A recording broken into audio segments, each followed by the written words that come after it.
Sua. Obrigado, Débora. Obrigado a todos que nos acompanham. Eu que agradeço essa oportunidade e cumprimento a todos os organizadores do evento. Eu confesso que um evento nessa característica, para nós, professores e pesquisadores, nesse momento em que vivemos uma grande pandemia global, uma grande discussão da ciência, do papel do cientista na sociedade, é como uma chama que acende, né, que dá vida a essa esperança para nós docentes. Então vamos lá, hoje nós vamos falar sobre a escrita científica. Dá para ver aí na minha apresentação? Só dá um ok? Dá sim, professor. Oi, dá? Dá sim. Pode continuar, que está apresentando. Beleza, hoje então nós vamos falar sobre escrita científica, desenvolva essa habilidade. Como o pessoal já disse, eu sou o Luiz Sinésio Silva Neto, sou professor aqui do curso de Medicina e também coordeno a UMA, da Universidade da Maturidade. Eu quero saudar a todos os participantes com essa frase do Oscar Wilde, que ele diz o seguinte: a educação é uma coisa admirável. E esse momento é um momento de educação e é admirável também.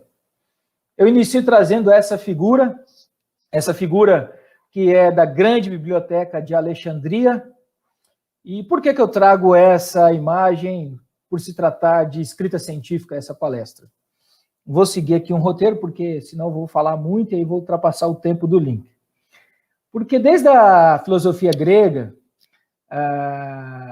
os documentos expondo teses apresentadas pelos filósofos, nas formas de discurso ou diálogos, eles eram transcritos, eram os chamados as doxografias em papiros, e esses papiros eram, então, arquivados nas bibliotecas. Então, todo aquele raciocínio do conhecimento filosófico registrado por meio da doxografia e arquivados na biblioteca podem ser considerados os primeiros manuscritos, né, o início desse registro, desse arquivo científico. E isso evoluiu, avançou na história da humanidade, no século XVI, da Idade Média, né, até o Renascimento, século XVI e século XVII, a gente pode dizer assim, com a grande século da Revolução Científica, de nomes como Newton, entre outros, se mudou essa forma de fazer pesquisa, trazendo esse olhar experimental.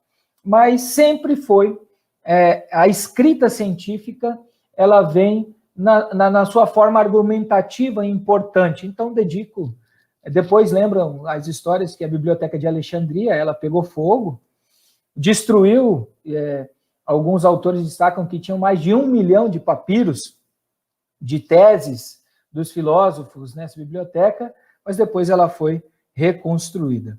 Então, para também não ficar... Por que a escrita científica também apareceu? Para ela não ficar só na transmissão, conhecimento científico, ficar só na transmissão oral.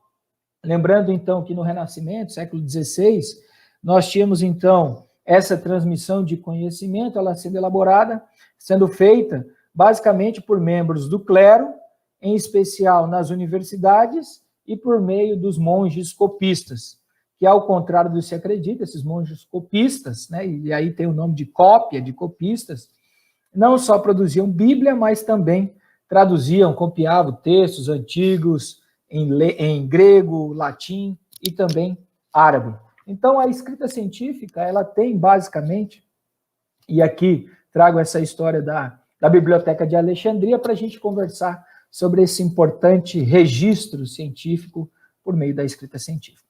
Eu já fui apresentado, não preciso repetir. E vamos lá. Esses 3 livros, essas 3 obras, elas são as obras base, vamos dizer assim, da minha apresentação.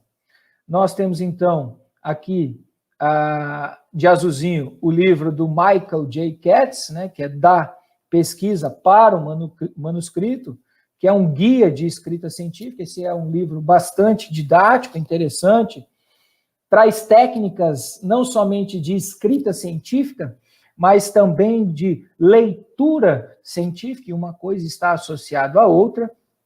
Ele é em inglês, mas é super didático, dá para acompanhar.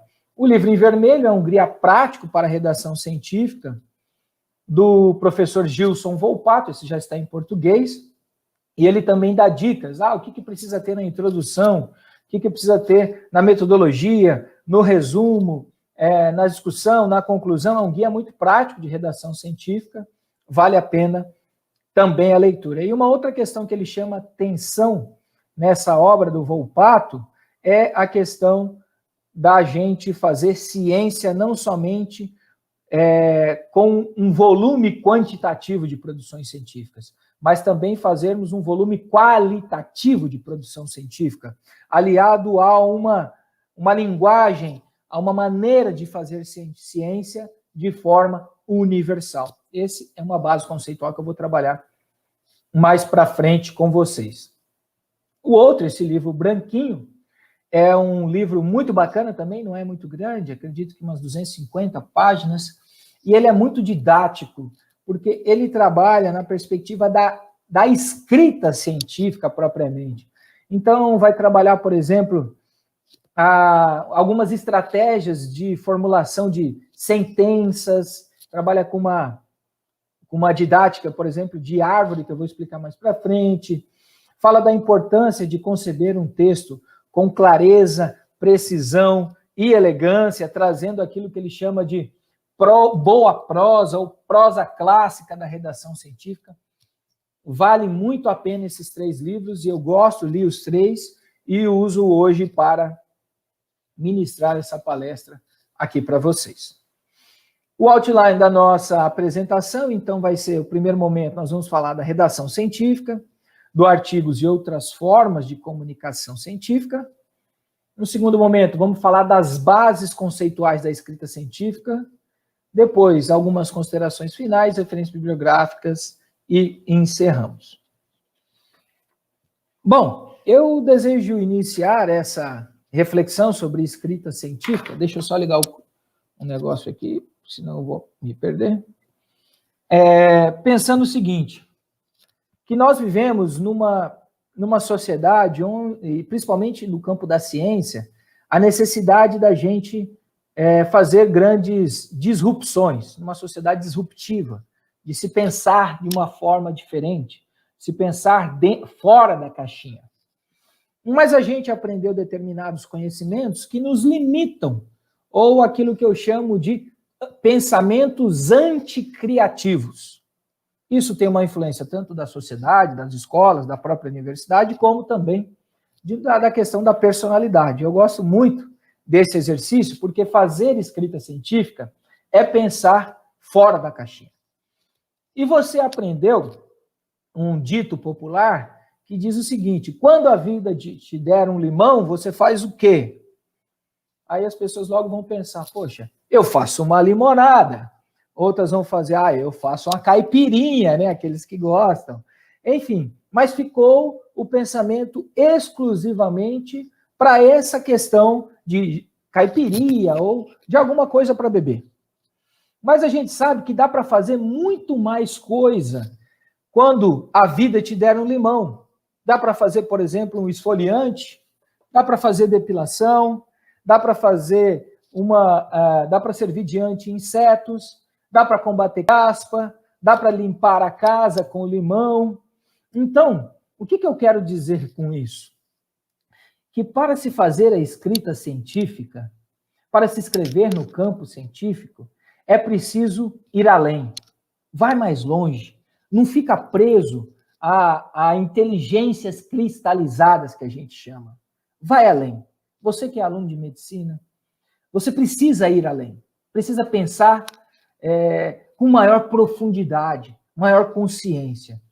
Então, seja criativo. E a criatividade não é exclusividade de algumas pessoas.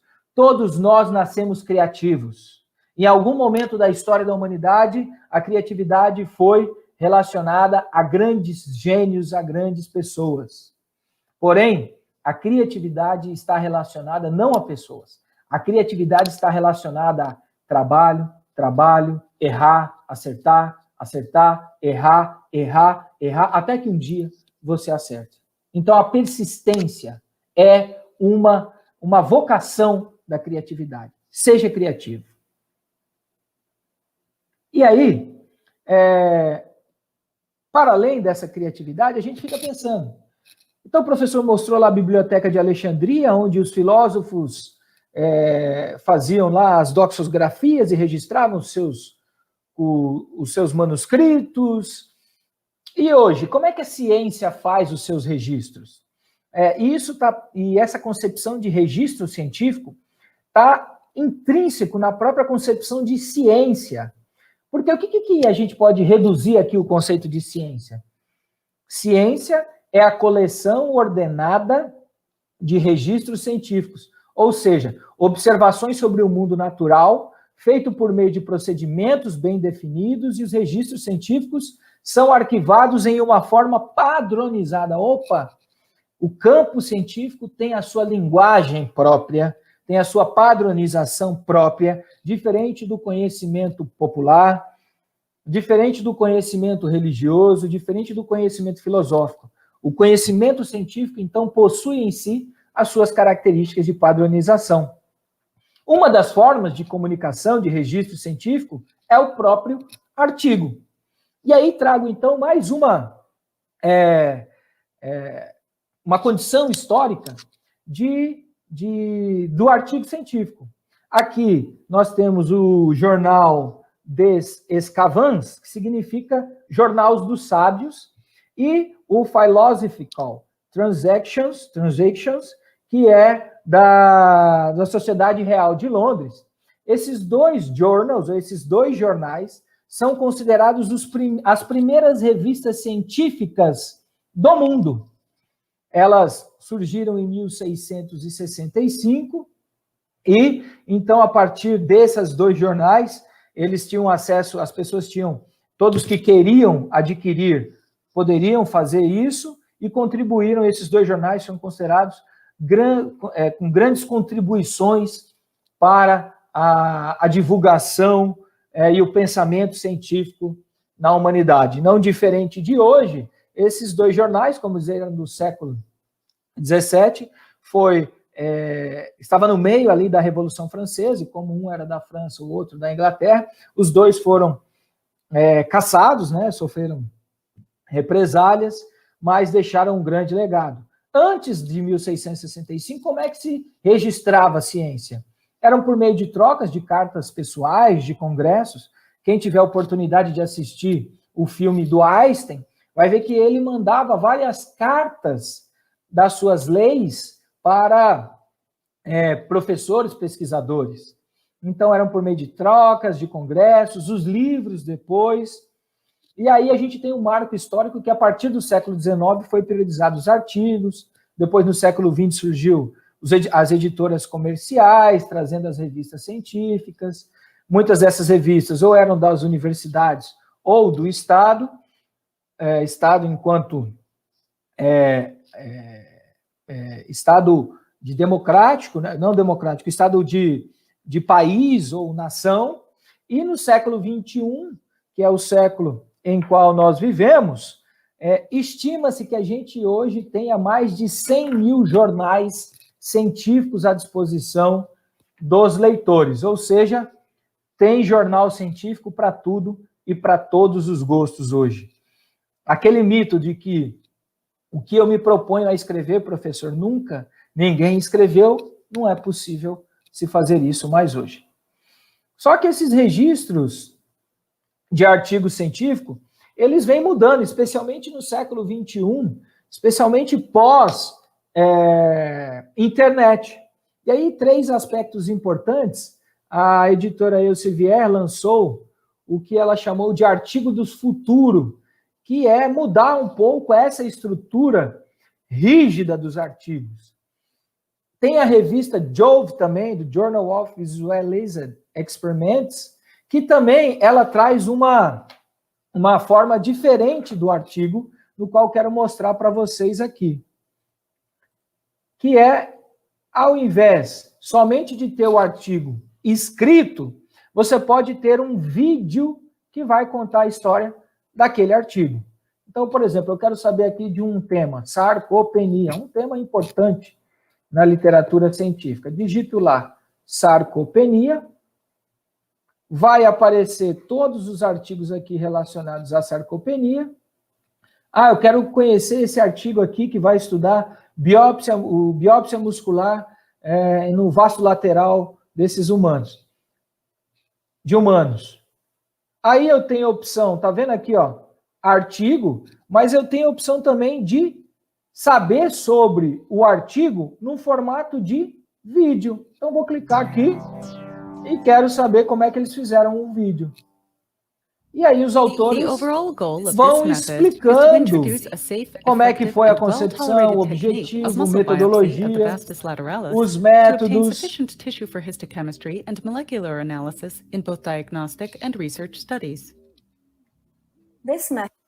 E aí, lógico que a Jove, ela precisa da assinatura da instituição, mas aqui, ó, você pode ver aos 48 segundos como que nós preparamos a pele dos participantes, e assim por diante. Então, a ciência, ela avança para diferentes formas daquilo que a gente chama de comunicação científica.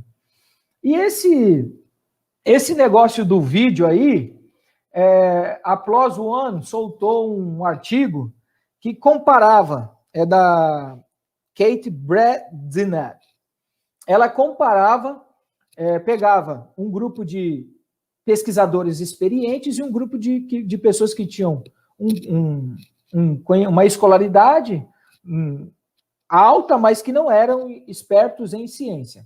Eles deram um artigo e as pessoas tinham que ler esse artigo pelaquela forma de resumo tradicional, e eles também fizeram o vídeo dos resumos desses artigos. E olha que interessante, tanto o grupo de cientistas experts, né, e o grupo de pessoas com autoescolaridade, mas não eram cientistas expertos, eles disseram que o conhecimento adquirido após olhar esses vídeos foi maior do que quando eles liam aqueles abstracts, vamos dizer, tradicional. Então, quer dizer, está se evoluindo, a ciência vai se evoluindo para diferentes formas de comunicação científica. No entanto, tanto esse artigo tradicional, que é o que a gente chama, aquele artigo com toda uma configuração de título, subtítulo, resumo, palavras-chave, introdução, metodologia, resultado, discussão, conclusão, referencial teóricos e anexos, esse modelo tradicional, bem como o modelo de vídeo, todos eles seguem uma coisa em comum, que é a lógica básica da argumentação continua a mesma. Ou seja, a construção do racional, seja no artigo tradicional ou seja no vídeo, ela se mantém a mesma. E isso tem um impacto na parte de escrita. Porque escrever, de acordo com Katz, ou do Michael J. Katz, daquele livro que eu mostrei para vocês, é uma parte inequívoca da vida de pesquisadores. Ou seja, a gente vai escrever cientificamente, seja em memoriais, em dissertações, teses, TCC, vocês vão fazer os TCCs de vocês, artigos científicos, diários de campo, relatórios, painéis, pôsteres. Então, escrever não tem para onde correr. Você vai ter que aprender a escrever dessa forma científica, porque ela é inerente à vida da universidade. E o mais importante dessa escrita científica, eu considero, assim como o Pinker diz, que o objetivo da escrita é a sua apresentação, ou seja, a forma e também aquilo que está por trás da escrita científica, que é a motivação daqueles que estão escrevendo. Por isso, hoje, nessa palestra, como eu sei que tem muitas pessoas aqui que estão nesse início da iniciação, né? Estão iniciando essa vida acadêmica, eu quero trazer aquilo que é básico da escrita científica. Então, tudo começa com as bases conceituais. Depois, o restante é consequência. Portanto, eu quero, para ficar mais fácil, além do que bases conceituais, eu vou trazer aqui características da redação científica. Tá bom? A primeira coisa tem essa frase do Edward Lauer, de 1971, que ele diz o seguinte: teoria sem dados é fantasia, mas dados sem teoria é o caos. E essa é a dinâmica de se fazer ciência. É aliar tantos dados que você encontrou na sua pesquisa à teoria anteriormente publicada. Não é assim? A dinâmica da ciência experimental a partir do século XVII é aquela, né? Eu levanto uma hipótese, eu elaboro uma hipótese, um problema de pesquisa, com base nos conhecimentos anteriores. Depois eu estabeleço um método científico. Esse método científico vai fazer o quê? Coletar, analisar os dados e apresentar esses resultados. A partir desses resultados, eu trago novamente aquele conhecimento científico e discuto esses resultados a partir desse conhecimento prévio e elaboro uma ou várias conclusões. Por isso que a união é dos dados que você está observando com a teoria já anteriormente descrita. E aqui, então, é uma figura só para a gente entender essa dinâmica, né? Que a redação dos textos científicos é essa descida. Quando a gente tem dúvidas, a gente vai sempre consultar a filosofia da ciência, a epistemologia, a lógica, a ética, a metodologia científica, as regras e as formas de comunicação. Ou seja, se eu vou fazer um artigo científico, eu tenho que saber o que compõe o artigo científico, quais são as regras daquela revista do artigo científico. E aí eu trago essas bases para a minha escrita. Então, as dúvidas eu consulto, filosofia, metodologia científica e comunicação, e trago para escrever os meus textos. No entanto, professor, tem vários guias, tem vários manuais na internet. Eu posso usar esses guias, esses manuais? Deve! No entanto, e esses guias, esses manuais de escrita científica, eles ajudam principalmente nesse início da vida científica, da escrita científica de vocês. Porém, eles ajudam, mas você precisa colocar um pouco daquilo que você está pensando também. Porque cada texto é um texto.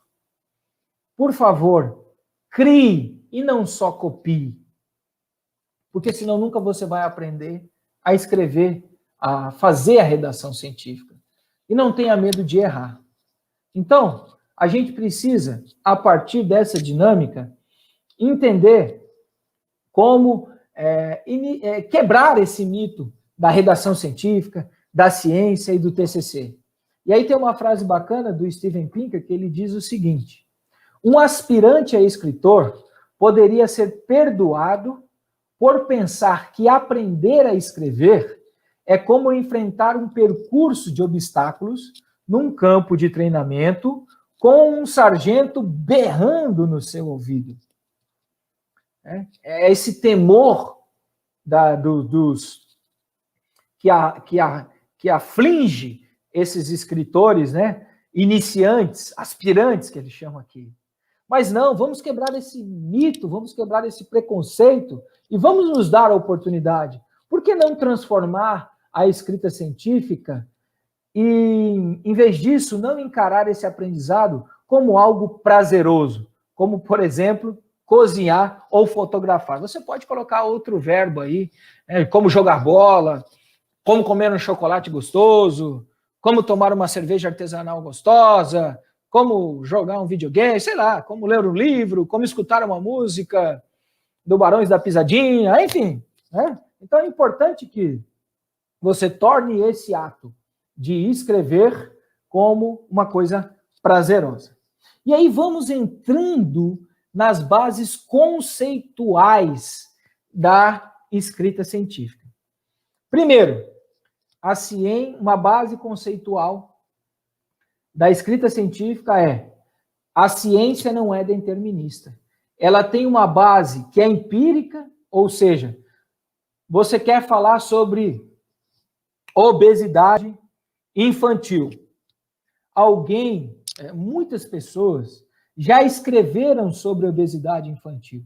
Então você vai usar tudo isso, ou grande parte disso que essas pessoas já escreveram, para te ajudar na escrita do seu manuscrito. Então você tem, quando eu disser base empírica, são conhecimentos anteriores. Tem uma frase do Newton, quando você está lá no Google Scholar, que ele diz o seguinte: se vi mais longe, foi porque subi no ombro de gigantes. Ele quer dizer mais ou menos isso.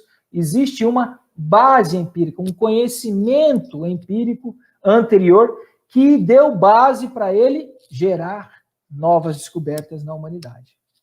Eu sempre trago esse exemplo aqui, que é da Rosalind Franklin e do Watson e do Crick, que esse aqui, essa imagem mudou a história da humanidade.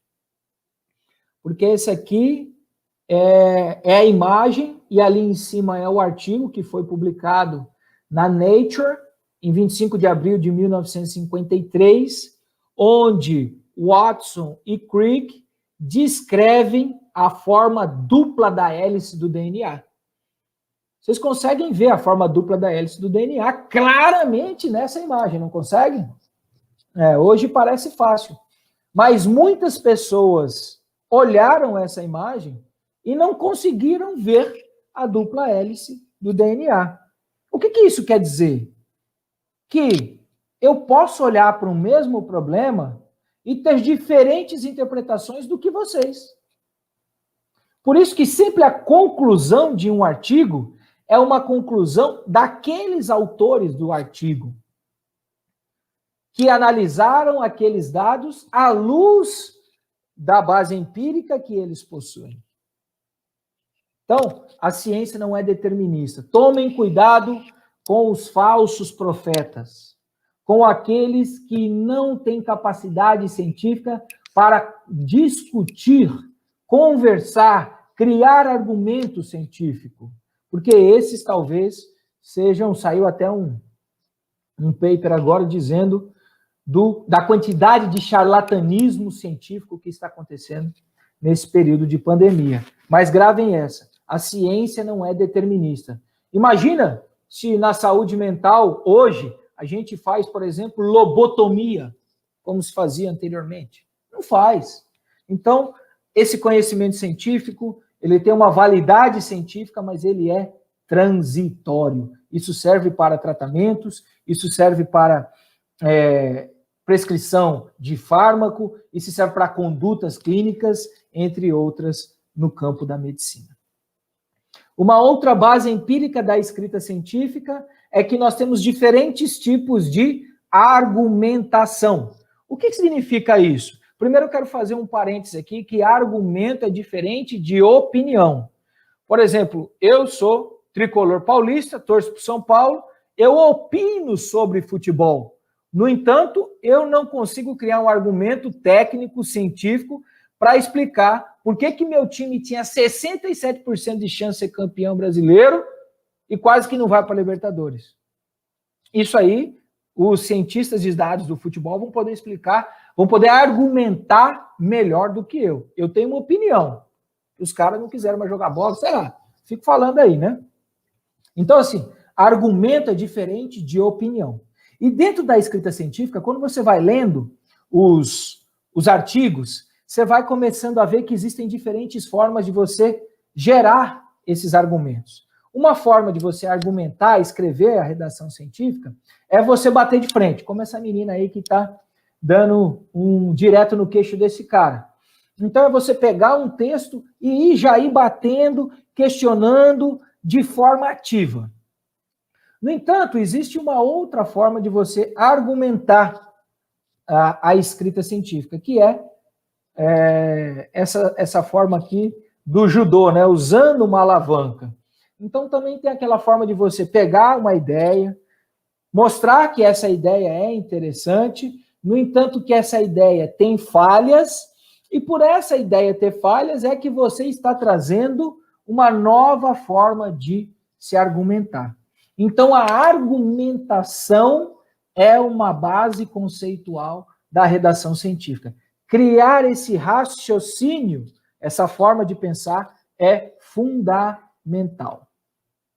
A outra coisa é estratégia. A gente tem que ter, como eu disse, a ciência não é determinista. Um texto não é determinista. Então, o que você precisa fazer? Isso aí vocês vão pegando essas manhas da escrita científica à medida que vocês vão amadurecendo, né? Então, o que significa desenvolver estratégia na sua escrita?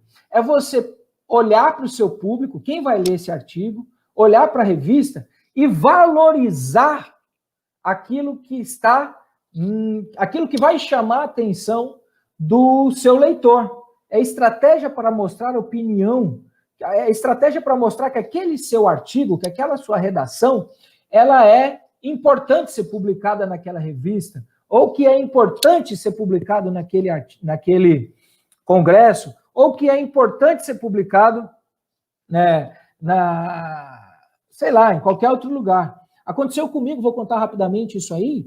Aconteceu comigo, eu mandei um paper, aí o revisor mandou para mim e falou: olha, cara, eu estou rejeitando o seu artigo, a gente toma vários rejects, eu estou rejeitando o seu artigo, mas eu quero te chamar a atenção. Uma estratégia de redação científica que você não viu aqui. Você tem no seu artigo 2 aspectos muito importantes que vale a pena você observar. Um deles é, você fez um protocolo de treinamento de musculação para os idosos e melhorou força muscular e funcionalidade.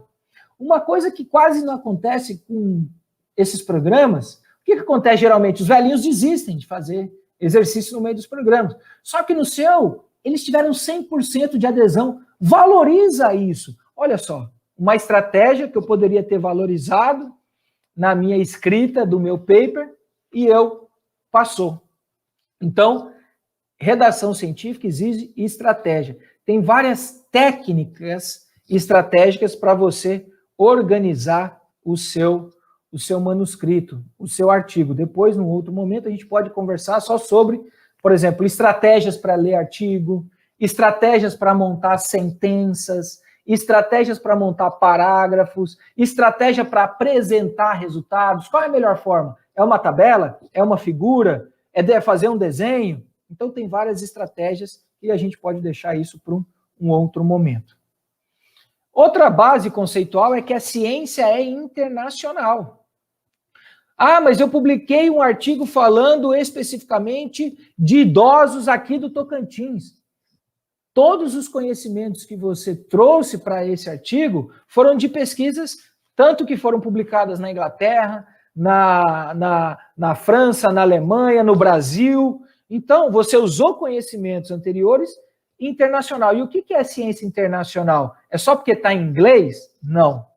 A ciência internacional, porque ela possui uma leitura e uma possibilidade de ser publicado, citado o seu artigo em outros momentos. Então, por exemplo, na medicina, se eu vou fazer uma análise de perfil de hipertensão de idosos nas unidades de saúde aqui de Palmas. Poxa, então quer dizer que só o leitor de Palmas vai poder usar esse meu artigo? Não. Eu trago conhecimentos já realizados de outros países, inclusive, e cito no meu artigo. Então, cada vez mais essa é uma outra coisa. 80% da ciência de qualidade hoje, especialmente na medicina, está na língua inglesa. Se você não está matriculado num cursinho de inglês, faça isso ainda hoje mesmo, tá? Porque é lá que está na área de medicina. Pode ser que em outras áreas sejam outras línguas, tá? A ciência e a escrita científica, ela é abrangente. Mas abrangente quanto, professor? Ela pode ser abrangente que pega o universo todo, ela pode ser mais restrita em nível de Brasil, de país, de região. Ela pode ser mais restrita dentro da sua especialidade, aí da cardiologia, da reumato, da infecto, então ela pode ser, mas ela é abrangente dentro daquele campo, dentro daquela área de estudo que ela se propõe, tá? Mas ele é genérico, se propõe numa amostra que vai para o futuro, ou seja, todo conhecimento científico, ele consulta a base empírica, gera novos dados e aponta para o futuro, tá bom? Então ela é abrangente também. Existe uma outra base empírica da escrita científica, que é a citação. E aí uma pergunta que vem muito à cabeça dos alunos, professor, eu tenho que citar sempre? Eu tenho que sempre... os melhores artigos são aqueles que têm maior número de citação? Não. Inclusive, as revistas hoje estão limitando o número de citação. Tem revistas que você pode olhar lá, eles vão limitar. Limitar tanto para o mínimo como para o máximo. O mínimo tem que ser 35 e o máximo 70. Então, por que eu estou dizendo isso? Porque você só vai citar aqueles artigos que realmente vão contribuir, que você usou no seu artigo. Porque senão a gente gira aquele negócio que chama de banalização da citação.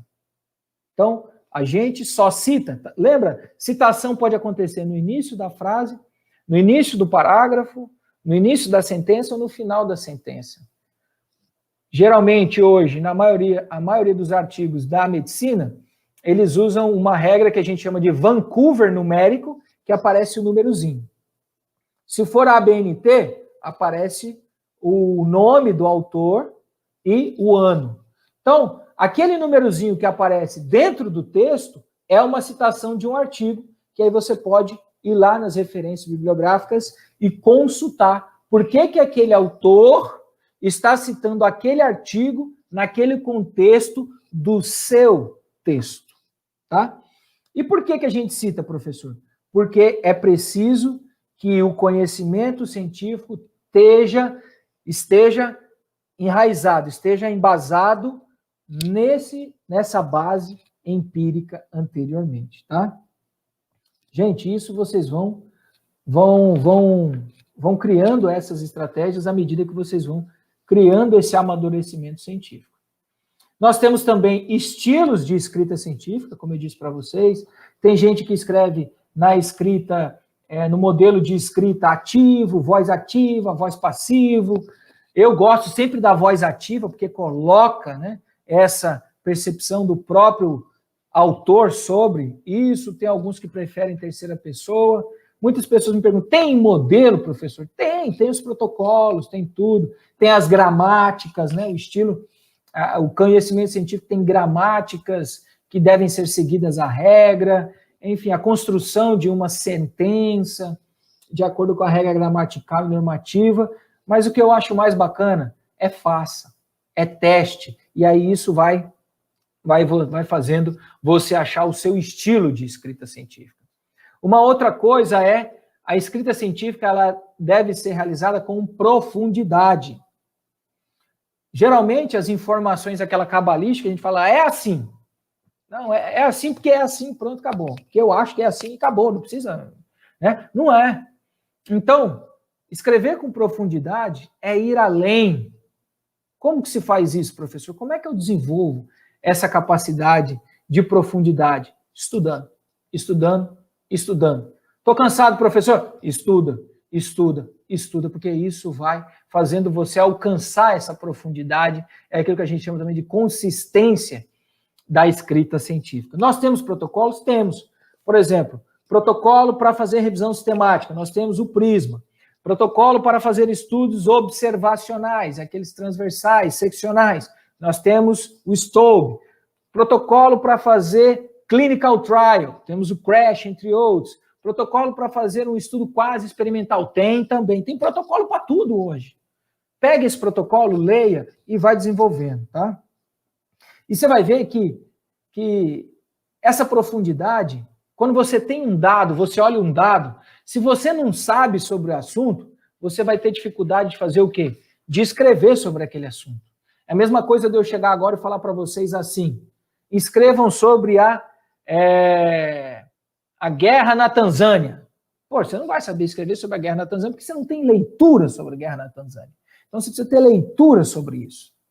Outra coisa, a escrita científica ela é exata, ou seja, a linguagem mais próxima da exatidão.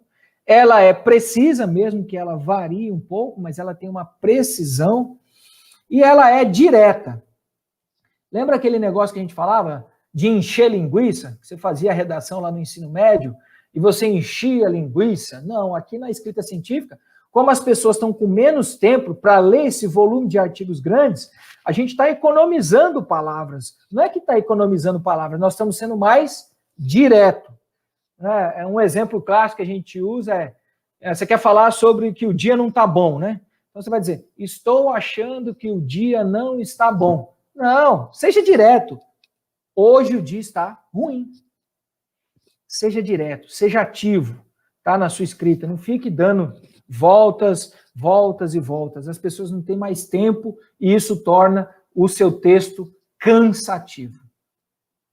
E outra coisa, como eu disse, que um link do direto está ligado ao sintético, olha que bonito esse peixe aí. Olha que peixe maravilhoso. Vocês estão conseguindo ver esse peixe? Isso não é um peixe, pessoal. Por que eu estou mostrando isso aí? Observe que em poucas linhas, em poucas palavras, dá para se dizer muita coisa.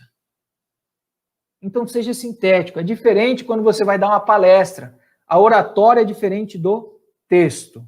Use o mínimo, seja sintético para não causar confusão. Isso aqui eu vou passar, que é uma base conceitual mais. Seja simples. Palavras rebuscadas não deixam o texto mais científico, independente da área. Tem gente que tem o juridiquês, tem o mediquês, que dificulta a leitura do artigo. Uma outra dificuldade que tem, outras duas dificuldades que tem em relação à redação científica é a questão da utilização exacerbada de sinônimos. Quando você usa muito sinônimo, você embanana a cabeça do leitor. Então, tenta usar sinônimo quando necessário, tá? E a outra coisa é a maldição do conhecimento. Isso aqui para autores mais, que é o Steven Pinker chama de maldição do conhecimento, que é o quê? Aquele escritor que escreve para ele entender. Então, isso é uma coisa também que a gente tem que superar. Por isso que a gente sempre fala, entrega o seu texto para outra pessoa ler, para ver se ela está entendendo. Deixa de ser vaidoso, tenha humildade intelectual para que outro possa ler e não escreva para você. E tem gente que parece que fica brabo porque a gente não conhece o que aquela pessoa acha que a gente tem que conhecer da área dela. Né? Poxa, que ignorante o Neto lá, não entendeu o que eu escrevi, que cara burro, pelo amor de Deus. Né? Mas, na verdade, aquele autor está escrevendo para ele, é o que a gente chama de maldição do conhecimento. E, por fim, para avançar nas considerações finais, quero deixar algumas dicas para vocês. Primeiro, bons escritores são leitores ávidos. Quantidade de leitura está proporcionalmente, positivamente relacionado à boa capacidade de escrita. Outra coisa, a motivação. Para escrever, você tem que acreditar na ciência. Acredite que aquilo que você está produzindo ali vai poder gerar novos conhecimentos, vai poder ajudar a ciência e vai poder ajudar outras pessoas. Leiam bons artigos, não gastem tempo com artigos ruins. E onde que está o conhecimento bom? Em boas revistas científicas. Depois, num outro momento, eu posso conversar sobre como identificar que um artigo é bom, que é a boa prosa. Outra coisa, pessoal, não tenha medo do erro. Para ser bom na redação científica, para fazer bons textos científicos, você tem que errar 1 milhão de vezes. 1 milhão de vezes. Alguns autores dizem que você só começa a aprender a escrever depois que você publicar pelo menos 2 artigos. Tá? É o que se dizem aí. Mas esse aperfeiçoamento é constante. Aperfeiçoar a própria competência no ofício é programar para uma vida. A gente vai sempre errar nessa questão de fazer artigo. Ou essa semana mesmo eu tomei um reject. O cara, os revisores falaram, ó, nós não queremos seu artigo nessa revista, não. É normal, é normal. Outra coisa, aprenda estratégias de escrita. Outra, a boa escrita pode inverter o modo de você perceber o mundo. Ou seja, é para você também. Você desenvolver uma boa redação científica permite que você olhe as coisas de uma forma diferente. Então, desenvolve habilidades em você. E aquilo que eu disse, peça sempre uma opinião, especialmente de alguém com maior experiência. E por fim, escrever é um ato não natural. Charles Darwin dizia que o homem tem uma tendência instintiva para falar, basta ver o balbúrcio de nossas crianças pequenas, ao passo que a criança alguma tem a tendência instintiva para cozinhar, preparar infusões ou escrever. A palavra falada é mais velha do que a nossa espécie. E o instinto para a linguagem permite que as crianças engatem em conversas articuladas anos antes de entrar numa escola. Mas a palavra escrita é uma invenção recente, que não deixou marcas em nosso genoma e precisa ser adquirida mediante esforço ao longo da infância e depois ao longo da vida. O canto antecede a fala. O desenho antecede a escrita. Por isso que escrever muitas vezes parece ser tão difícil. E é por isso que parabenizo vocês pela oportunidade da gente falar das bases conceituais da escrita científica e que isso precisa ser treinado, treinado, treinado. Então, treinem. Aqui algumas referências que eu usei para a construção dessa palestra e meu muito obrigado a todos. Nossa, professor, o senhor não consegue acompanhar o chat daqui, mas estava bombando de elogios, o pessoal agradecendo muito, falando da importância desse assunto e da gente estar sempre se atualizando nisso, né? É uma dificuldade que muita gente tem nos períodos iniciais, por isso que quando os meninos sugeriram esse tema, nossa, Débora, vamos colocar e tal, eu falei, cara, vamos, porque eu lembro quando eu tive as primeiras experiências na escrita científica, a gente se sente igual o senhor falou, né? Meu Deus, o que é que eu faço? Parece que é um monstro, o chefão do videogame ali para a gente vencer. E é uma coisa muito gostosa, a gente aprende muito, muito em desenvolver, aprender sobre o assunto para escrever. Então, a gente queria te agradecer bastante, em nome de todos os alunos da UFT, de todo mundo que está aqui assistindo, por ter disponibilizado seu tempo para ajudar a gente a crescer mais um pouquinho. Tá bom? Muito obrigada, professor. Eu que Pessoal, agradeço. e eu queria também convidar vocês a conhecerem o projeto da Universidade da Maturidade, que o professor é coordenador, é um projeto muito legal que tem aqui na UFT. Os meninos vão deixar aí no chat o arroba do Instagram desse projeto. Deem uma olhada lá. Gente, é muito legal mesmo. Eles desenvolvem muitos serviços. Tem até estudos, né, professor, que vocês fazem com os idosos que são atendidos lá. É um programa muito legal. Muito obrigada, professor. Tenha uma boa noite, uma boa semana. Tchau, tchau.